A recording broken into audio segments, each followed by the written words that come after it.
Welcome to MPACT. My name is Philip Morris, CEO of Proctors, and your interviewer today. And our interviewee and our guest is Ellen McHale, Executive Director of the New York Folklore Society. Ellen, thanks for being here. And Thank we're you. just chatting. You and I have known each other in one way, shape, or form for quite some time. Quite some time. And you were reminding me that it was in an executive leadership course at Cornell. I remember the course well. We were partially online. That's right. It was the very beginning of onlining. Right. And as I recall, the organization that did it, the Alliance, had to help some people get online. I think I was one of the ones that was behind the 8 ball on that one. Oh, that's really funny because they had to provide services did. to deliver on it. So, first, what is the Folklore Society? We're a statewide service organization. We started out as a scholarly society in 1944 of people who were really interested in folk culture in New York State. And they collected it, they talked about it. There was a very much of a left-leaning group. And we became a service organization in 1990. We hired an executive director, not me, and really began to reach out and do services for artists and community-based organizations that are interested in supporting traditional culture in New York. So we work with a lot of immigrant and refugee artists, we work with Native artists, and we work with people who reflect a regional aesthetic or a regional community art form. Isn't there sort of a disconnect between academic and folk? There is, and I think our name reflects that disconnect because what we do is not the New York Folklore Society. We're not studying folklore, we're not talking about it. We are talking about it, but we aren't doing it as an academic enterprise. We're trying to support, and that New York Folklore name is very old-fashioned. And so that's kind of a difficulty for us to encounter. We'll talk about that a little bit more, just because it's an interesting thing. Because when I first entered the notion of doing folklore work years ago, when I was in Chautauqua County, I was sort of surprised at the delicacy of definition. And Yeah. talk about it a little bit more. Well, we like to look at folklore broadly, and sometimes funding agencies have other definitions. So the delicacy comes with trying to fit within an older, looking at folklore as having some historical nature to it, being passed down directly. That's part of it. But also we look at really emergent forms. The Folklore Society looks at things like hip hop and graffiti. That may be a funder who looks at folklore as being somewhat based in a historical past, may not really reflect or support. And so largely well. the folk definition becomes things taught person to person. Yes, that's the handed connection. down. You have to be having a conversation with somebody. Though now people are looking at folklore on the internet, so that conversation doesn't have to be directly like you and I are speaking. It can be mediated by another, but there has to be a direct communication. So if you are a folk artist, then what you've learned is based on a personal connection with somebody else. Right, And that's our working definition. How did you get to this? Are you an artist? I'm a musician. I guess I was a musician.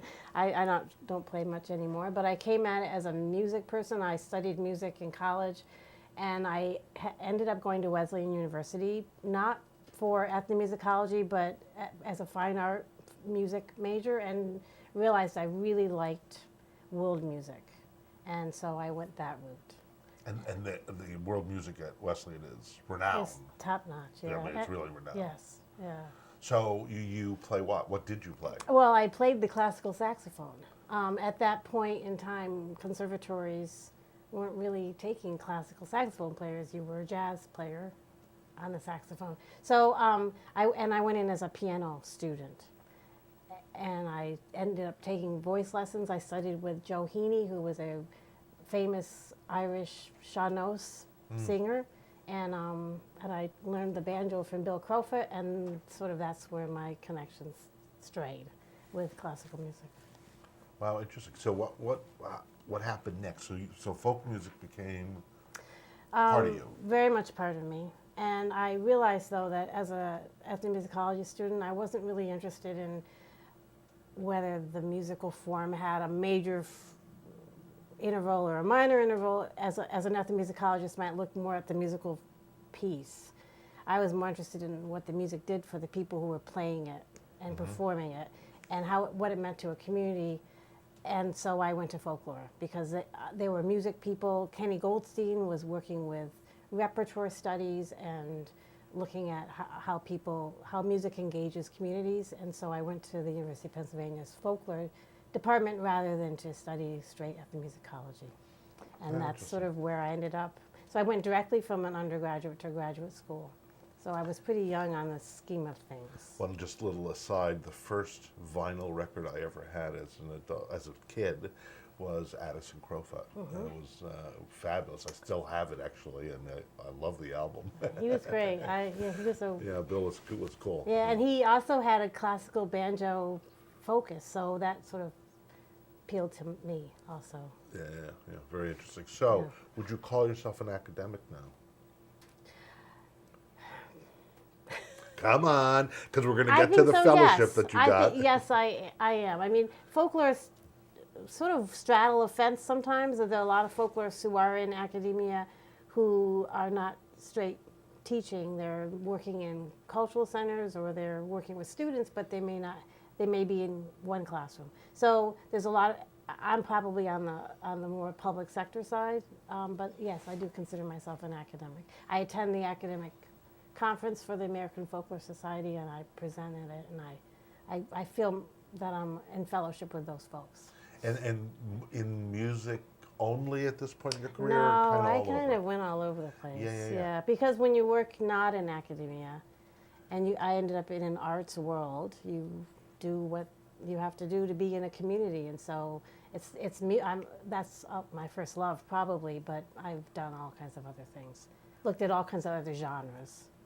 So you told me before the program, but I want to get to it. You have a fellowship I have that a you're working on. What is yeah. that? Library of Congress. This is the third year of the Archie Green Fellows Program at the Folklife Center at the Library of Congress, and I'm a fellow, one of 5.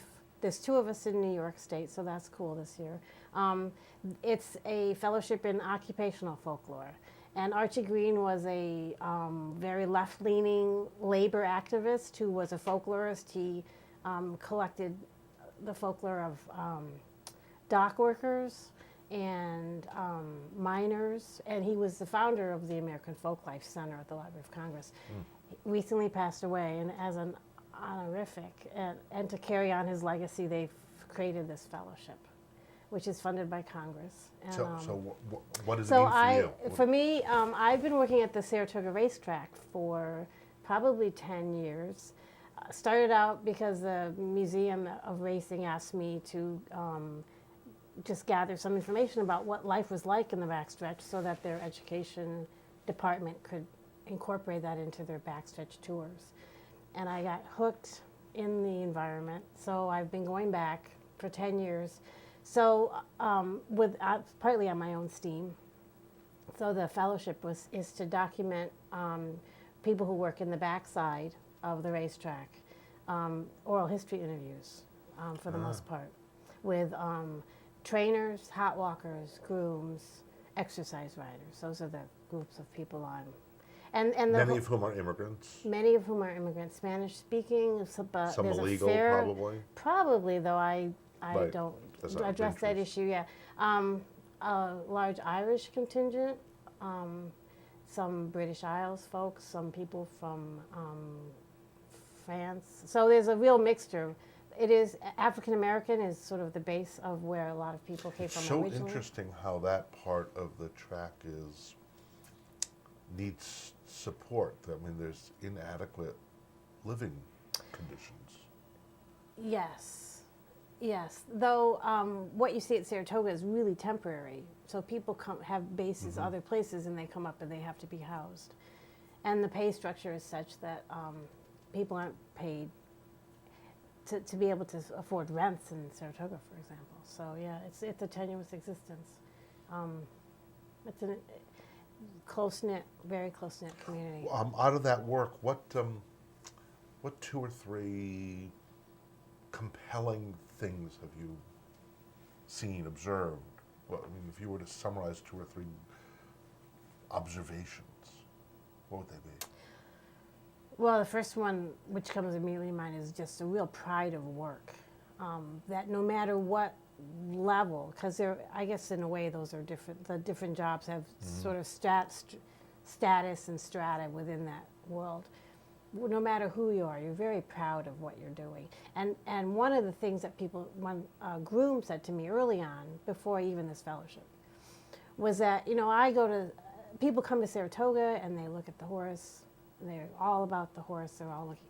But it took me weeks and hours and days to get that horse to the racetrack in what I do as a groom.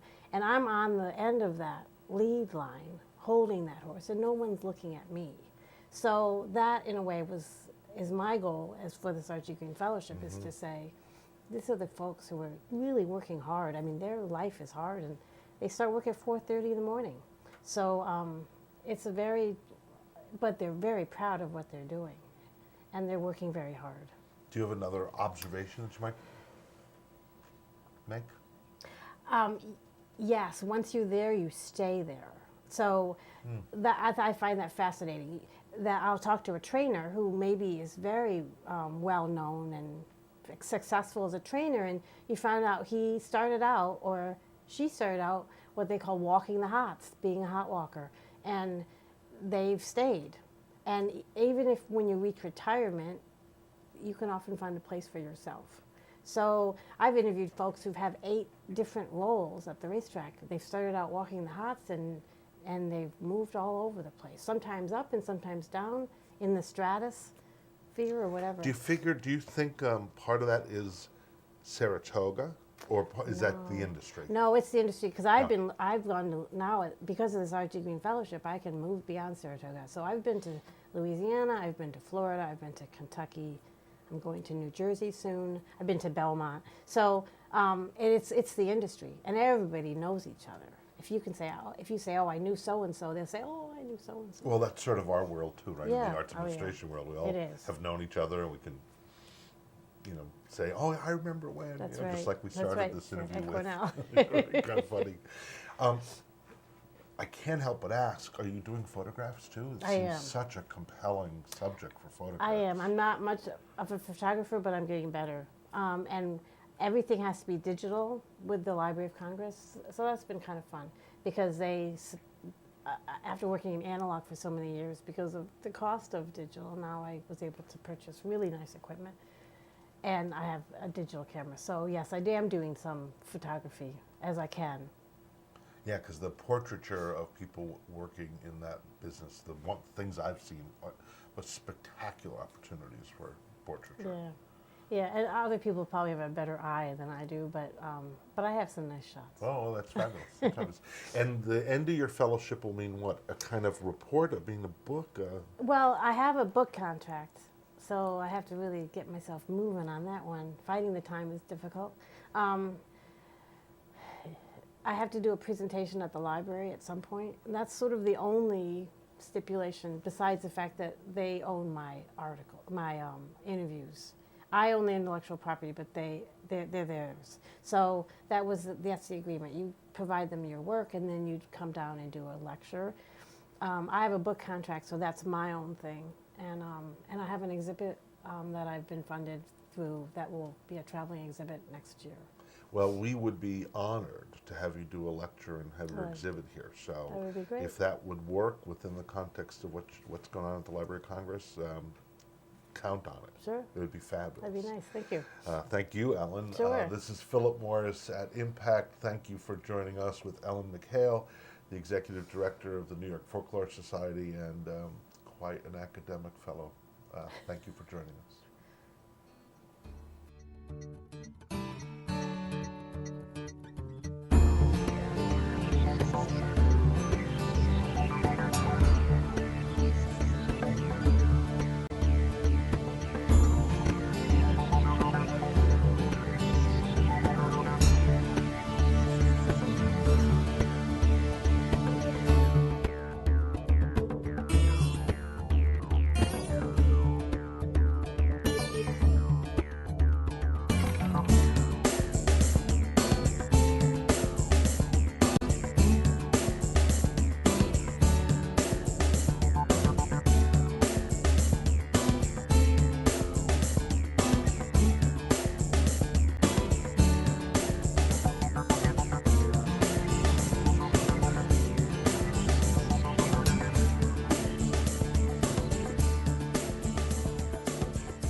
Proctors, bringing the best in arts, education, and entertainment.